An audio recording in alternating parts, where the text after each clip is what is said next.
80%. That is the share of all stock market gains since 1994 that have been earned in just 24 hours before Federal Reserve announcements. Not 80% of trading days, not 80% of the year, 80% of the entire equity premium concentrated into roughly 64 hours per year. I pulled the research, I traced the calendar, and I mapped the exact windows where this happens. Today, we are going to crack open the Fed calendar, and I will show you the timing mechanism that most retail investors never see. But before we get there, I need you to hold 3 questions in your mind.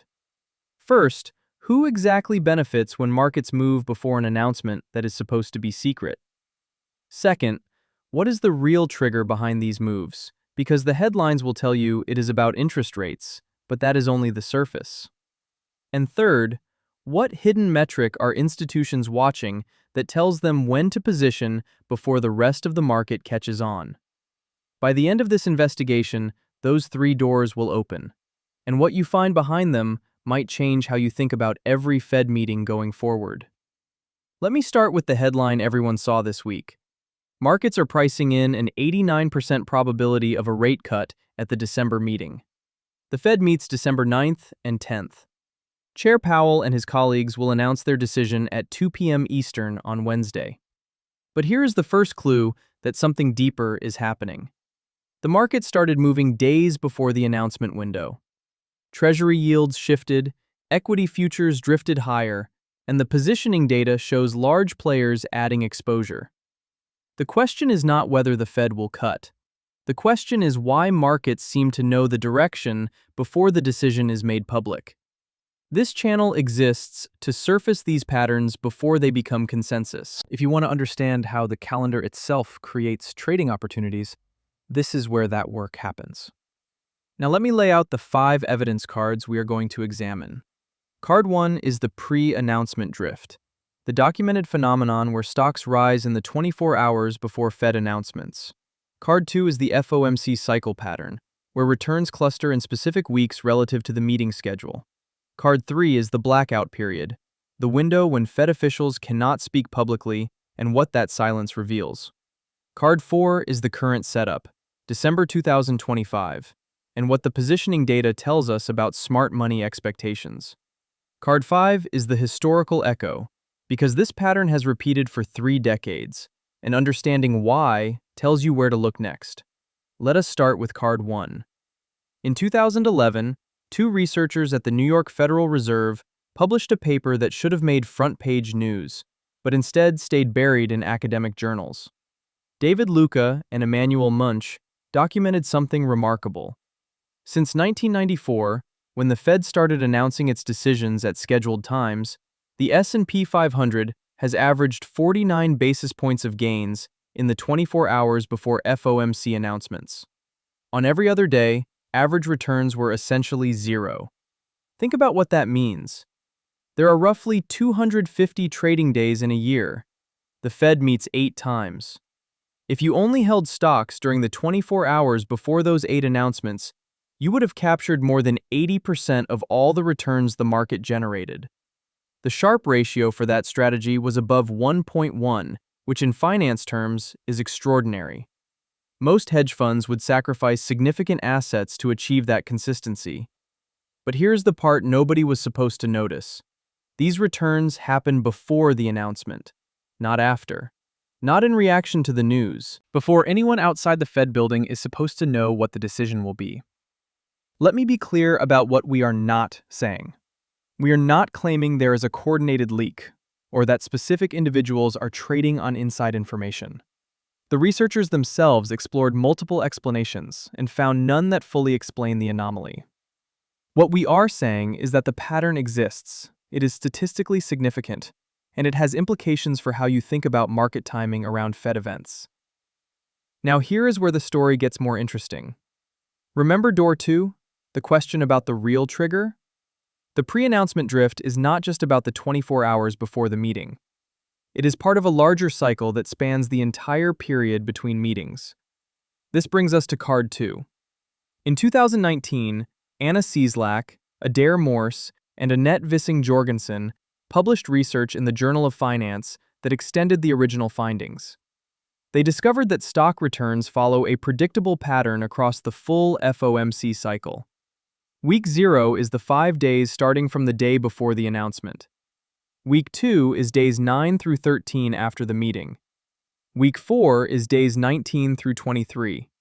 Week 6 is days 29 through 33. The entire equity premium since 1994 was earned in these even weeks. In odd weeks, returns were actually negative on average. The difference between even and odd week returns was statistically significant at the 1% level. Let me put that in perspective with a simple comparison. A buy and hold strategy over the 23-year sample period they studied produced a Sharpe ratio of 0.45. A strategy that invested only during even weeks in FOMC cycle time produced a Sharpe ratio of 0.92, more than double. A strategy that invested only during odd weeks produced negative returns. The calendar itself was generating alpha. But why even weeks specifically? The researchers traced it back to how information flows from the Federal Reserve to markets. The Fed does not just make decisions at FOMC meetings. The Board of Governors meets regularly between scheduled announcements.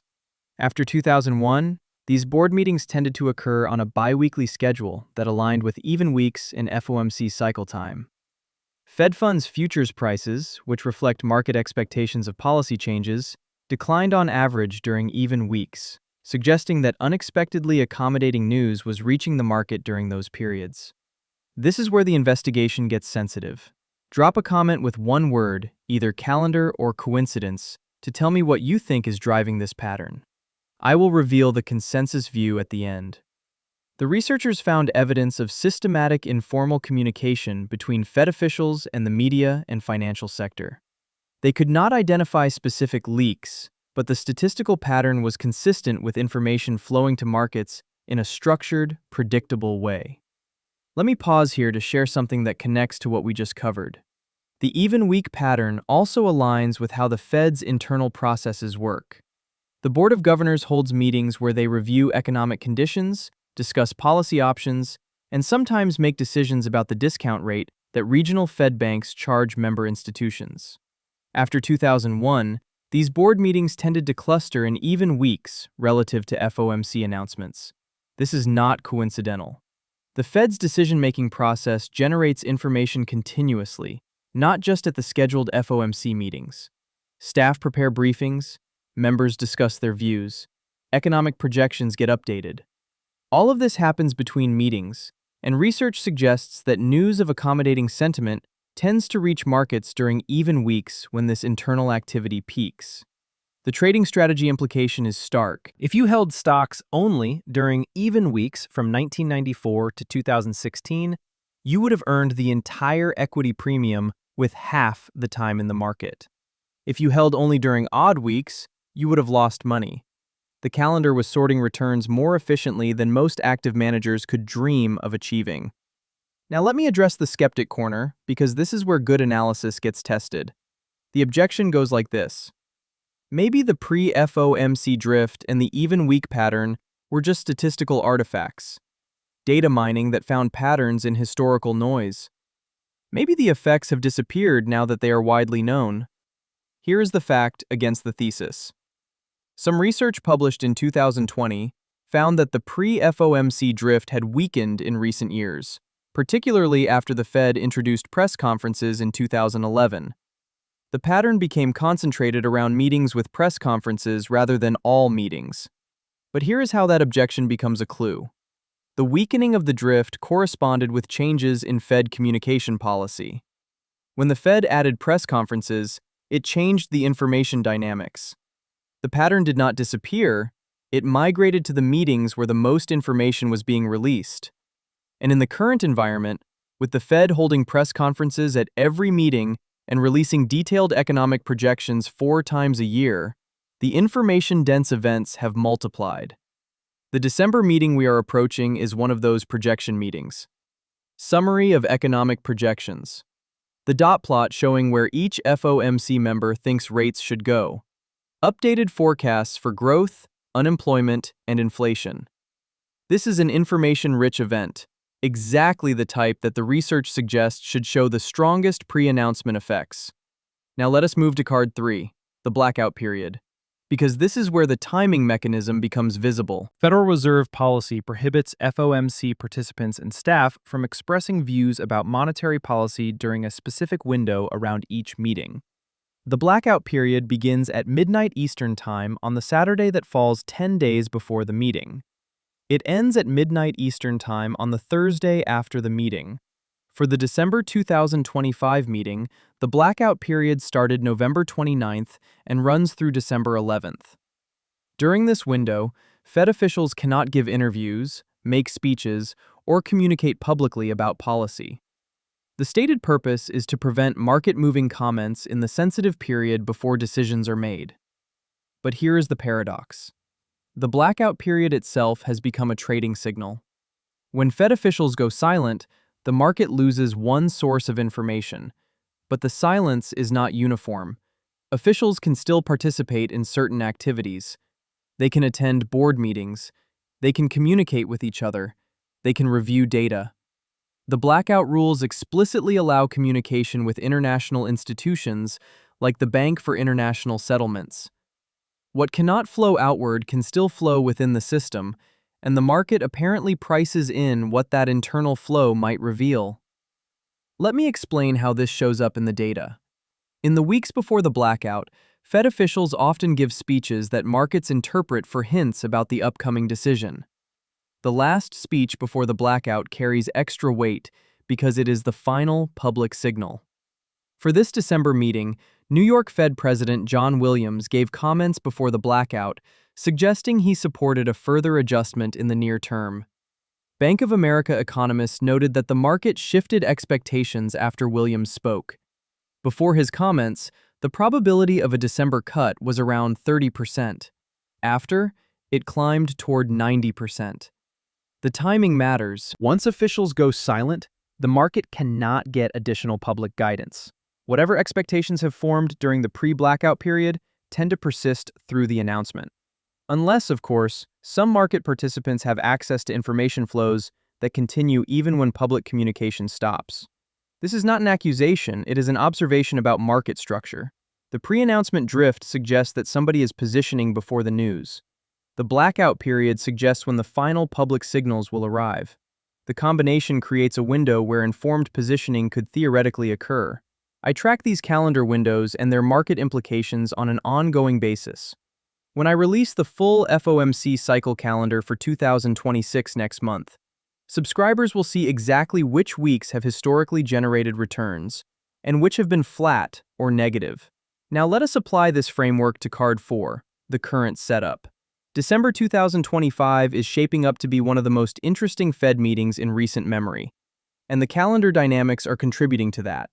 The Fed has already cut rates by 100 basis points since September. The current target range is 3.75 to 4%.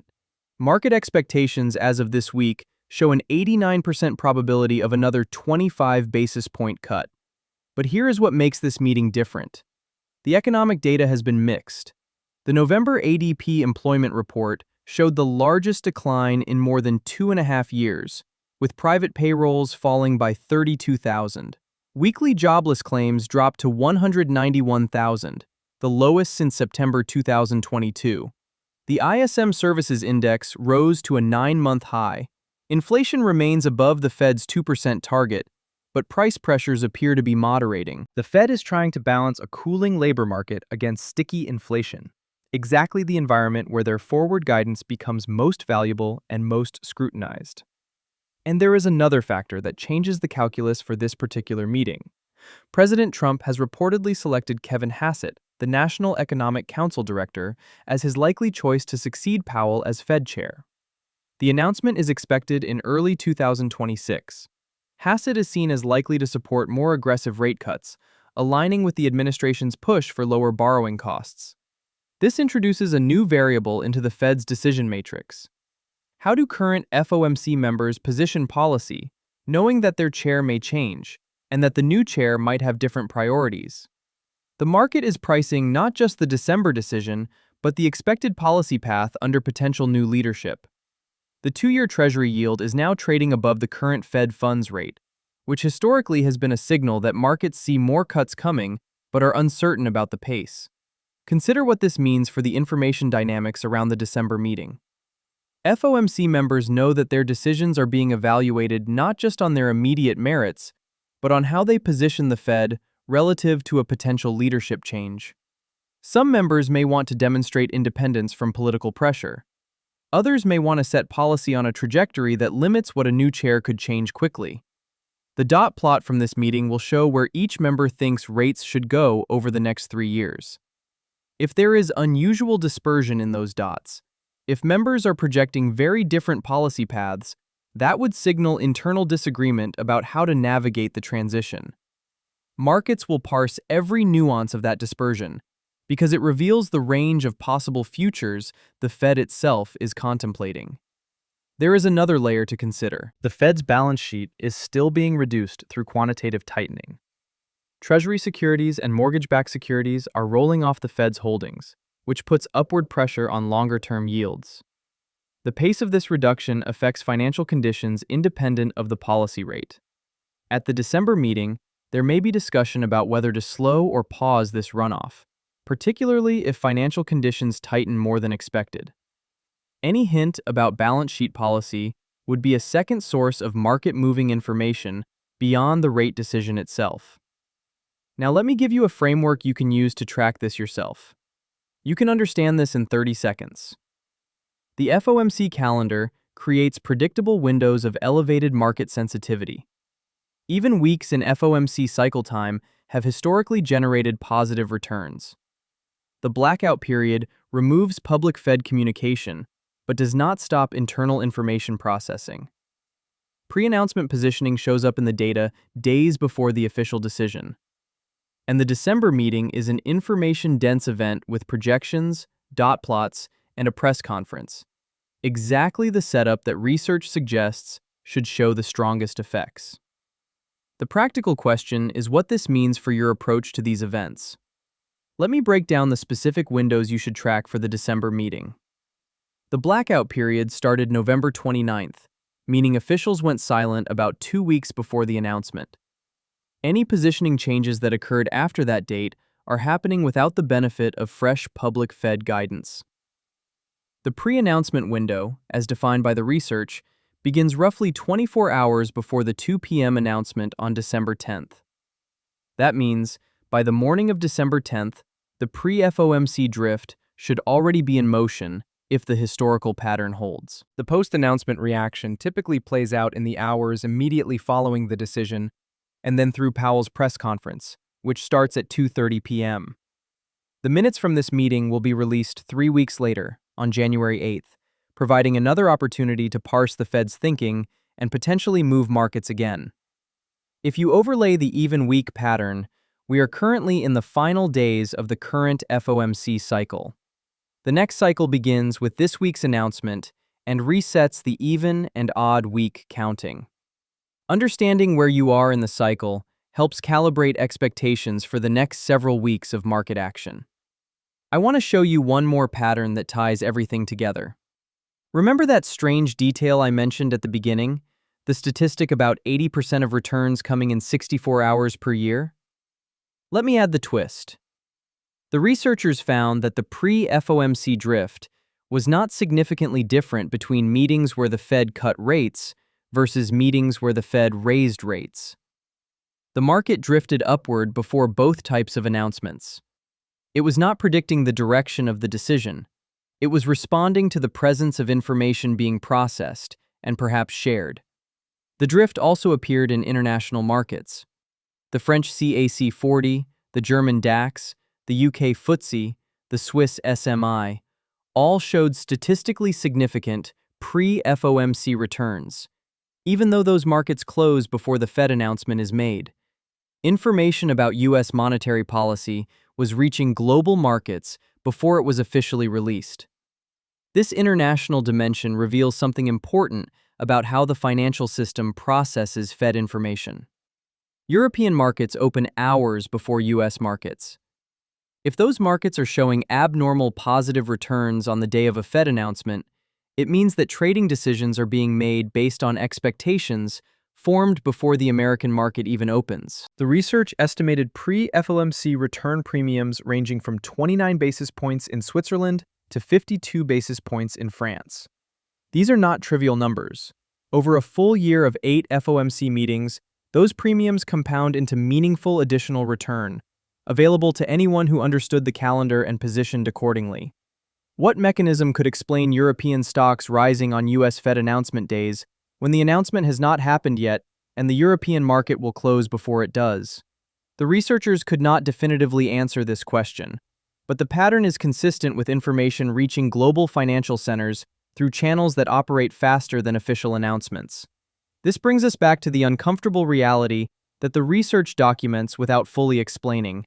Somebody knows something before the rest of the market. The pre-announcement drift is the statistical fingerprint of that information advantage. Here is where door 3 opens. The hidden metric smart money watches is not the probability of a rate cut. You can get that from the CME FedWatch tool. The hidden metric is the pattern of positioning changes in the days before the blackout begins and in the early hours of the pre-announcement window. Options market makers track this through the VIX and its derivatives. Research shows that implied volatility systematically decreases on FOMC announcement days, particularly when the VIX has been elevated beforehand. The market is pricing resolution of uncertainty, and those who position for that resolution before it happens capture the premium. This volatility compression is itself a tradable phenomenon. The VIX measures expected volatility over the next 30 days. Before FOMC meetings, uncertainty about the policy decision inflates the VIX. After the announcement resolves that uncertainty, the VIX typically declines. Options strategies that benefit from volatility compression can capture returns that are independent of whether the market rises or falls on the announcement. The variance risk premium, which is the difference between implied and realized volatility, shows a specific pattern around Fed events. When uncertainty is high and the VIX is above its median level, the pre-FOMC drift tends to be larger. The risk premium is being earned by those who take positions before the crowd. There is also a term structure effect to consider.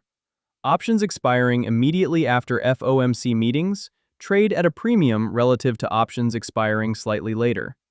The market is pricing in the specific uncertainty of the Fed event, and that premium erodes once the decision is known. Sophisticated traders construct positions that sell the expensive near-term volatility and buy cheaper, longer-dated volatility, capturing the decay of the Fed risk premium. These strategies require significant capital, real-time data feeds, and the ability to execute quickly. They are the domain of institutional players and specialized funds. But understanding that such strategies exist helps explain why returns cluster the way they do. For the December 2025 meeting, the VIX has been relatively contained, suggesting that uncertainty is not elevated. But the positioning data shows increasing conviction toward a cut. If the pattern holds, we might expect more moderate pre-announcement moves than in periods of higher volatility. Drop a comment with 2 words and 1 reason describing what you expect from this December meeting. Either cut likely and your reason, or hold likely and your reason. I will compile the responses and we can revisit after the announcement. Now we approach the final door, the question of who benefits. This is sensitive territory because it involves asking questions about market structure that do not have comfortable answers. The research does not prove that specific individuals are trading on inside information. What it shows is that returns cluster in ways that cannot be explained by public information alone. Someone is positioning ahead of Fed decisions. The patterns are too consistent and too statistically significant to be explained by chance. The beneficiaries are likely to be institutional investors with sophisticated calendar-based strategies. Quantitative funds that incorporate the FOMC cycle into their models. Market makers who can adjust their positioning based on subtle signals in order flow. And potentially, though we cannot prove this, participants in the information networks that research suggests exist between the Fed and the financial sector. There is historical precedent for concern about how information flows from the Fed to markets. In 2021, it emerged that several senior Fed officials had engaged in unusual trading activity during the pandemic crisis. Dallas Fed President Robert Kaplan and Boston Fed President Eric Rosengren both announced early retirements after revelations about their trading patterns. The Fed's Inspector General investigated and found that while no laws were broken, the rules at the time were inadequate. The central bank subsequently adopted comprehensive new rules in February 2022. Senior Fed officials are now prohibited from purchasing individual stocks or sector funds. They must provide 45 days advance notice for securities transactions and hold investments for at least 1 year. Purchases and sales are prohibited during periods of heightened financial market stress. These new rules acknowledge what the research had already suggested. The Fed is an information-rich environment, and those with access to that information have potential advantages in financial markets. The rules attempt to remove Fed officials themselves from the equation, but they do not address the broader information flows that the academic research documents. The blackout period rules prevent officials from speaking publicly, but they do not prevent all communication. The pattern of returns suggests that information continues to flow through some channels even during the blackout. Retail investors, by contrast, typically react to announcements rather than anticipating them. They see the headline at 2 p.m. Eastern on announcement day, make decisions based on the news, and enter positions after the largest moves have already occurred. The calendar game is being played on a field that is tilted, not through any single illegal act, but through the accumulated advantages of better information, faster processing, and structural access. Now let me give you the master key, the simple formula that summarizes everything we have covered.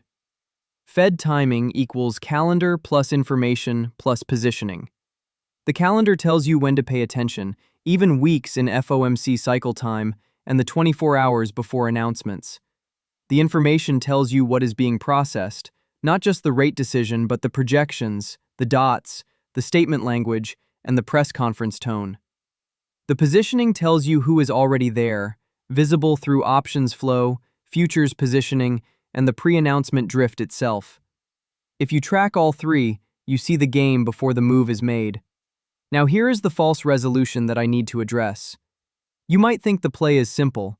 Just buy stocks before every Fed meeting and sell after. The research shows that worked historically, but there are several caveats. First, transaction costs and the difficulty of executing precisely in the pre-announcement window reduce the edge. Second, the pattern has evolved as it became more widely known and as Fed communication policy changed. Third, individual meetings can deviate significantly from the average. The December 2018 meeting saw stocks fall nearly 3%, despite the market expecting a cut. The pattern is statistical, not guaranteed. And fourth, the real edge may not be in trading the pattern directly, but in understanding how it shapes the broader market environment. Knowing that returns cluster around Fed events helps you understand market seasonality. Knowing that even weeks tend to outperform helps you calibrate your expectations for different periods. Knowing that the blackout period creates an information vacuum helps you interpret price action during those windows. Consider the December 2018 episode more closely, because it illustrates both the power and the limits of calendar-based analysis. Heading into that meeting, markets expected the Fed to cut rates. Instead, Powell signaled further tightening, and the market dropped sharply. The pre-announcement drift had been positive, consistent with the historical pattern. But the announcement itself delivered a hawkish surprise that overwhelmed the drift. The lesson is that the calendar pattern tells you about average behavior, not about any specific meeting.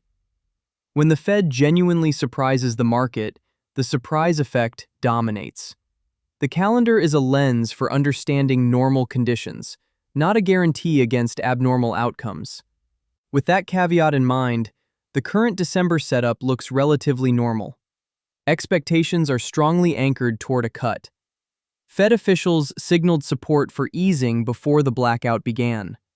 Economic data has been mixed, but tilts toward weakness in labor markets. The conditions for a textbook pre-announcement drift appear to be present. But we cannot know until after the fact whether this meeting will follow the pattern or deliver a surprise. The education is the alpha. But now, let me give you the real resolution, the insight I have been building toward. The FOMC cycle is not just a trading pattern. It is a window into how information moves through the financial system. The Fed is the most important price setter in global markets. Its decisions affect the value of every asset denominated in dollars. The calendar creates predictable moments of maximum information density. And in those moments, the subtle advantages of better information compound into measurable returns. The research shows that unexpectedly accommodating policy over the past 3 decades has been a primary driver of equity gains. The Fed has systematically done more than markets expected, and news of that accommodation has reached markets through channels that arrive before official announcements. The even week pattern suggests that this information flow is not random. It follows a schedule tied to Fed internal processes, and the blackout period suggests that the final signals before each meeting carry outsized weight. What I am describing is not a conspiracy. It is a system with rules that can be learned, patterns that can be tracked, and timing that can be anticipated. The question is whether you want to understand that system or remain reactive to headlines that arrive after the main moves are done. Next week, I will publish the complete FOMC calendar analysis for 2026, including the specific dates for blackout periods, projection meetings, and the even and odd week designations. Subscribers will get that breakdown before the January meeting, which falls on January 28th and 29th. Understanding the calendar before the year begins is how you position ahead of the game rather than chasing it. Now let me recap the mechanism. The Fed calendar creates windows of elevated market sensitivity. Research documents abnormal returns in the 24 hours before announcements and in even weeks of the FOMC cycle. Information flows through the system before official releases, and those with access to better information can position accordingly. The December 2025 meeting is an information-rich event with projections and a press conference, exactly the setup where these patterns tend to be strongest. And the broader lesson is that timing, not just direction, is a critical factor in how returns are generated. The master key is simple.